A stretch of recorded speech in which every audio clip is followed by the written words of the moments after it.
mi nombre es Raúl Rojas González. Yo soy profesor de matemáticas en la Universidad de Reno en Estados Unidos y profesor emérito de inteligencia artificial en la Universidad Libre de Berlín. En Berlín estuve trabajando casi 30 años con modelos de inteligencia artificial y dando clases tanto de computación como de matemáticas. El libro al que me voy a referir es El lenguaje de las matemáticas. Fue publicado alrededor de 2018 y fue parte del concurso Rui Pérez Tamayo de divulgación de la ciencia. De hecho, obtuvo el primer lugar en ese año. Después ya se publicó por el Fondo de Cultura Económica y desde entonces ha estado teniendo buenas ventas. Lo sigo de vez en cuando en Amazon. Y en Amazon regularmente está entre los primeros 30, 40 libros de divulgación de las matemáticas. De hecho, hace poco, hace dos, 3 semanas estaba en número uno, así que ha sido un libro bastante leído. Ahora bien, ¿cómo llegué a escribir ese libro? A mí siempre me ha interesado entender el origen de los conceptos matemáticos, entender de dónde salen las cosas, no solamente lo que nos dicen los profesores, sino por qué nos lo dicen, por qué nos lo cuentan, cuál es en este caso, el lenguaje que utilizan y de dónde surgió. Y por eso, desde los años 90, comencé a organizar un seminario para estudiantes de matemáticas y de computación en donde yo les asignaba a cada estudiante un símbolo matemático y les pedía que fueran a la biblioteca a investigar de dónde había surgido el símbolo, quién lo había propuesto primero y qué historia había tenido hasta llegar a nosotros en la actualidad.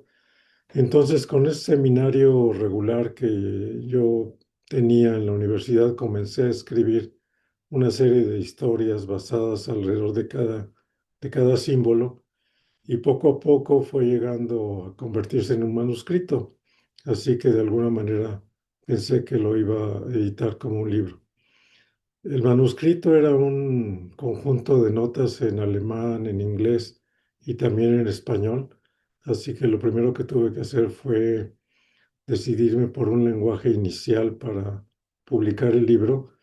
Y en esa época fue que apareció la convocatoria al concurso Rui Pérez Tamayo de 2018. Entonces hablé con gente del Fondo de Cultura Económica, me explicaron las bases para participar y me puse a trabajar en obtener un documento ya, un manuscrito solamente en español, que fue el que mandé para la edición del libro.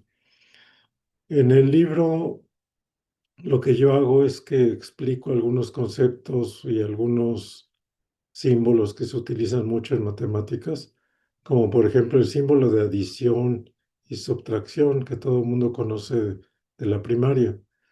Pero lo que uno no sabe cuando se entera primero o se confronta primero con esos símbolos es que tardaron muchas décadas y siglos incluso para que los símbolos que tenemos ahora se impusieran. Es el caso de la adición y la subtracción. Se comenzó a trabajar con esos símbolos o con esas operaciones desde hace siglos y en la Edad Media en Italia para significar que queríamos sumar dos números, se decía simplemente el número tal y el número tal, ¿no? El 5 y el 3 y eso quería decir adición. Y para decir que los queríamos subtraer, se decía con palabras y se escribía con palabras el 5 menos 3. Fue solo a través de un proceso de abstracción de las matemáticas que un autor alemán comenzó a utilizar la cruz para denotar a la adición y el símbolo, el guión, ¿no? El guión medio para denotar a la subtracción. Y eso ocurrió durante algún tiempo en Alemania, mientras que los italianos seguían utilizando sus propios símbolos. Entonces es una constante durante la historia de las matemáticas que existe en diferentes regiones culturales, en este caso sobre todo la región cultural inglesa, francesa, alemana e italiana, y cada quien tenía sus símbolos, los propagaba y trataba de imponérselos al vecino. Eso podía hacer que subsistieran símbolos equivalentes durante muchos años, muchas décadas, pero al final de cuentas, eventualmente alguno de esas propuestas se imponía y en el caso de la adición y la subtracción se impuso eventualmente la propuesta que venía de Alemania y también en Inglaterra, en Italia se empezaron a utilizar esos símbolos. Digamos que esa es la historia que uno encuentra constantemente de cómo surgieron los símbolos matemáticos que tienen una difusión regional y después tienen ya una difusión continental y mundial. Otra cosa que hago en el libro es relatar la historia de los matemáticos que dieron origen a los conceptos. Por ejemplo, relato la historia de Descartes, la historia de Leibniz, la historia de Newton, la confrontación entre Newton y Leibniz por obtener la prioridad con respecto a la invención del cálculo diferencial. Y entonces, adentrándose en la historia de los matemáticos, también puede uno darse cuenta de lo arduo que fue no solamente crear los teoremas matemáticos y publicarlos, sino crear la notación adecuada para obtenerlos. Uno de los matemáticos que aparece en el libro y que tiene una historia muy peculiar es eh, Weierstrass, un matemático alemán. Weierstrass es famoso en las matemáticas por todo el trabajo que hizo y sobre todo por el rigor que introdujo en las matemáticas para que no se operara con conceptos solamente intuitivos que no tienen una base científica profunda. Y además era muy buen educador, era legendario como buen profesor de matemáticas en el pizarrón. Pero lo que uno no sabe cuando escucha de Weierstrass y su obra matemática es que Weierstrass comenzó en la Universidad de Berlín a estudiar leyes y más bien la idea de su padre era que tomara el control de una empresa que él tenía. Pero Weierstrass más bien se interesaba por las matemáticas, así que se puso a estudiar matemáticas en sus tiempos libres. No pudo graduarse con el grado que quería obtener originalmente y regresó a la casa de su padre, quien le dio una segunda oportunidad, lo mandó a la Universidad de Münster, ahora sí a estudiar matemáticas, y ahí tuvo la fortuna de trabajar con un profesor que lo hizo avanzar rápidamente en esa área.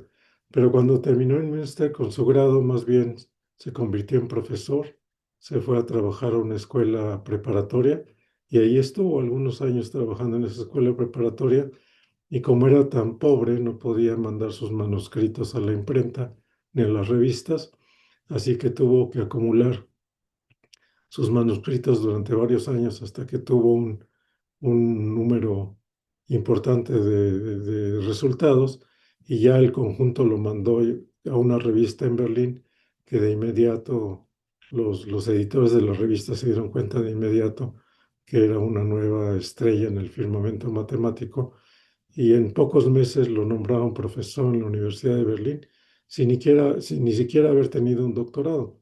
Le sacaron el doctorado rápidamente con su manuscrito en la Universidad de Königsberg y entonces ya lo pudieron instalar en Berlín como profesor, mientras los austriacos también se lo querían robar para que se fuera para allá. Y esa historia, digamos, tan interesante, gira alrededor del símbolo para denotar el valor absoluto de los números, un símbolo que introdujo Weierstrass en las matemáticas. Así que, como pueden ver, no es simplemente conceptos matemáticos o símbolos matemáticos, es también la historia y la trayectoria de los matemáticos que crearon esos símbolos, pero como personas de carne y hueso, con todos los problemas que enfrentaron a lo largo de su vida, y eso le da, creo, un contexto también al origen de las matemáticas y genera un mayor interés, yo creo, también para los estudiantes que tienen acceso al libro. Muchas veces me han preguntado por qué escribí el libro, qué función puede tener, digamos, en la academia y en las universidades. Y yo lo que siempre he dicho es que las historias que yo relato en el libro y los símbolos que explico se prestan muy bien para utilizarlos durante las clases porque a veces está uno dando una clase de matemáticas y está uno escribiendo ecuaciones y ecuaciones y ecuaciones en el pizarrón hasta que los estudiantes empiezan a dormir, empiezan a perder el interés y empiezan a perder el foco, ¿no?, de atención. Entonces, con esas anécdotas y con esas historias de los símbolos, se puede interrumpir la clase en un momento dado, se le puede preguntar a los estudiantes, ¿ustedes saben de dónde viene ese símbolo? ¿Qué historia tiene? Y eso produce una pausa que además es educativa, una pausa que permite a los estudiantes recuperar las energías y continuar eh, eh, con la clase para terminarla. Así que estas cápsulas son para leerlas, digamos, de corrido, como para todos los que se interesan en las matemáticas, pero es también para educadores, para utilizarlas en el salón de clases para motivar de nuevo a los estudiantes cuando están comenzando a cansarse durante la clase. Entonces los invito a leer este libro, El lenguaje de las matemáticas. Los invito a reflexionar sobre las historias y los símbolos que ahí se presentan. Y si tienen alguna duda, si tienen algunos comentarios, me gustaría oír de ellos a través de correo electrónico. Muchas gracias.